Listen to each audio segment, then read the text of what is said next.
Good afternoon. I've been so worried since I received that message. Josh, what's wrong with you? I don't know.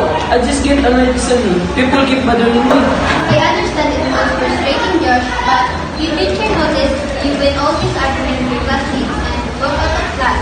We want to understand why. Zach, you can talk to us. We're here to help you, not to scold you. I feel like everyone thinks I'm dumb. When I don't understand easily, they laugh, so I get angry.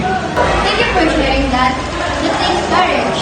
Feeling your grades can end with upset, but reacting with anger can make things harder for you. We can work together to handle those moments. Josh, we didn't know you were feeling that way. You're not dumb. We're here to figure out what's supporting you. Maybe I just need help with the lesson, and I want people to stop making fun of me. That's completely valid, Josh. Here's what we can do. I'll talk to your teacher so they can give you more support in class. And also, I address the issue of teaching with your classmates. I'm going to talk to you soon. Why don't we study together, Zach? Okay. Okay, that sounds great. I will try my best.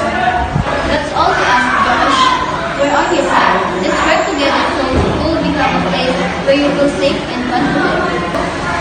That's all, Mr. Cruz. Again, thank you for coming. You're welcome, Mr. Ramos.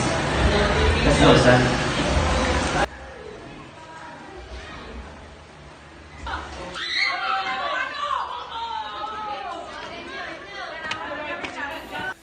Ginawa ko naman ang lahat.